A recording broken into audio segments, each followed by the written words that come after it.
काली नजर। माँ, माँ। अरे क्या माँ माँ कर रहा है? बकरी का बच्चा है क्या? अरे माँ, मजाक छोड़ो। मुझे फाइनली वो मेन चौराहे वाली दुकान मिल गई है।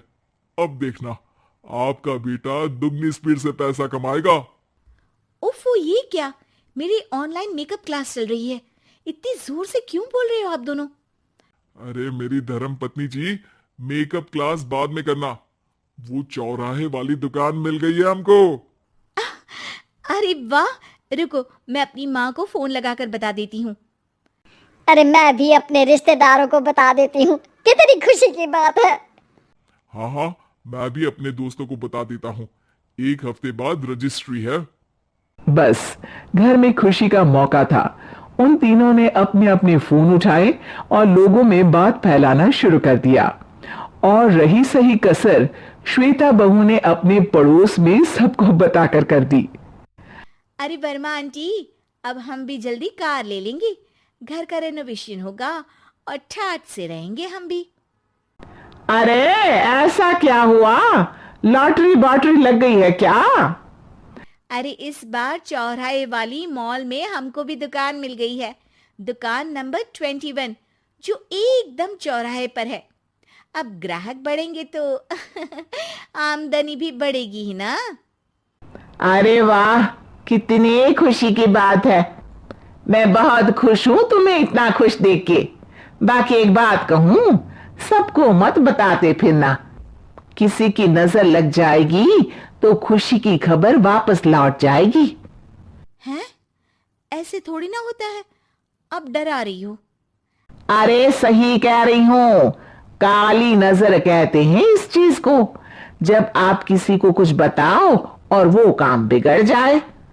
अरे लेकिन मैं तो तुमने सबको बता दिया ना?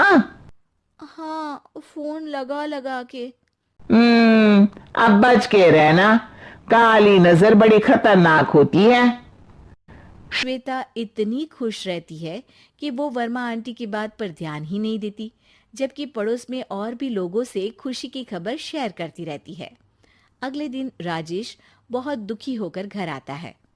अरे बेटा क्या हुआ? मुंह क्यों सूजा हुआ है? मधुमक्खी ने काट लिया क्या? माँ, वो दुकान किसी और के पास चली गई। किसी ने ज्यादा भाव लगा दिया। अरे पर बात तो आपसे हुई थी ना उस दुकान वाले की।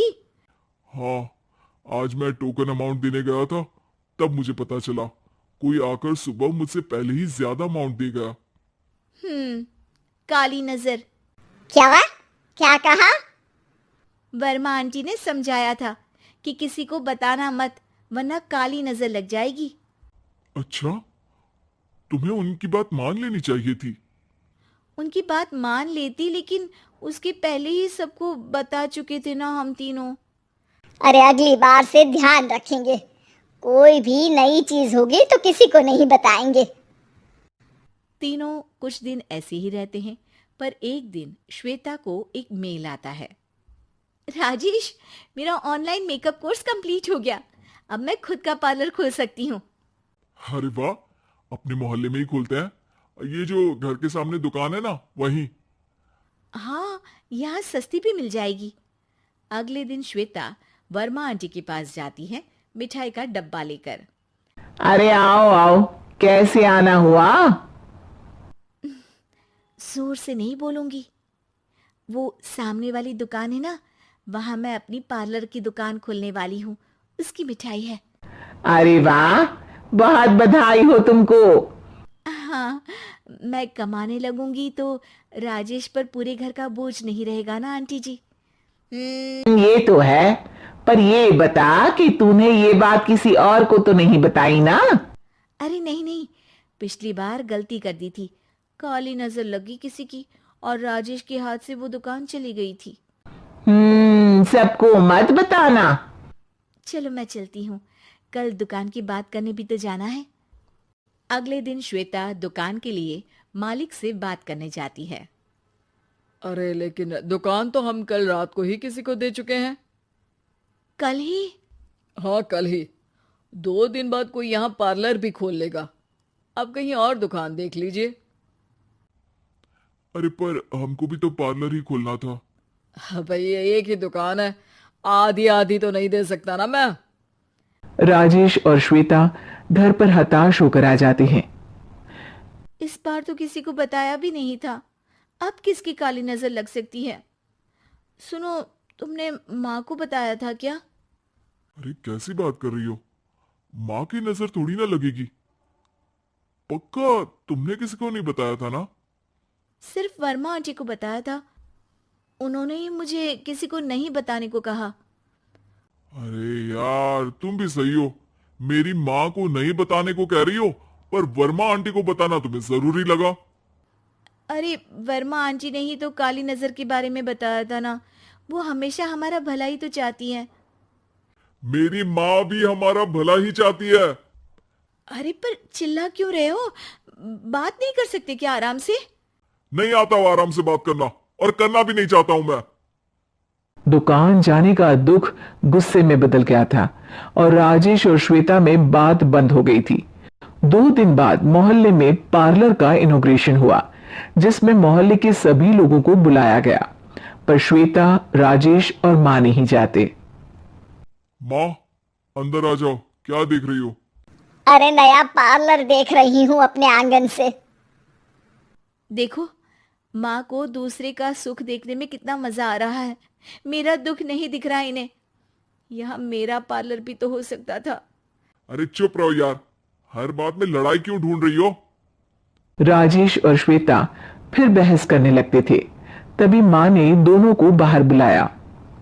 अरे जरा देखो तो दुकान चलाने वाले का बोर्ड पर नाम क्या लिखा है? श्रुति वर्मा। गाड़ी निकाल बेटा, हमें कहीं जाना है। काली नजर का इलाज कराने? राजेश अपनी बाइक निकालता है। तीनों ट्रिपलिंग कर रहे हैं। मां राजेश को उस मॉल वाली दुकान पर लेकर जाती है जहां राजेश अपनी दुकान खोलने वाला था।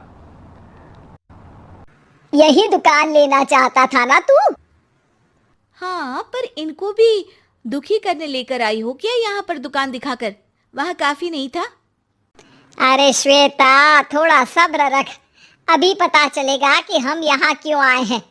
बता, इस दुकान चलाने वाले का नाम क्या है? अनुपम वर्मा। कुछ समझ में आया? वो दुकान वाली श्रुति वर्मा, ये दुकान वाला अनुपम वर्मा, और हमारे पड़ोस में हमने उस दुकानों के बारे में बताया किसको था? अब वर्मा आंटी को। मतलब वर्मा आंटी ही हमारा काम बिगाड़ रही है? नहीं नहीं, ऐसा नहीं हो सकता, ये बस इत्तेफाक है। राजेश अपना फोन निकालता है और श्रुति वर्मा और अनुपम वर्मा के नाम फेसबुक पर सर्च करता है, जहां ये दोनों ही वर्मा आंटी के रिश्तेदार होते हैं। श्वेता को समझ में आ जाता है कि वर्मा आंटी की ही नजर खाली नजर है। अब क्या करना है? कोई भी खुशी की खबर हो तो काली नजर से बचना है, यानी वर्मा आंटी से बचना है। अरे पर मुझे ये समझ में नहीं आया कि वो हमारे साथ ऐसा क्यों करेंगी? अरे बेटा, एक सीख है, दूर के आदमी को आपकी तरक्की से कम परेशानी होगी, पड़ोसी को ज्यादा।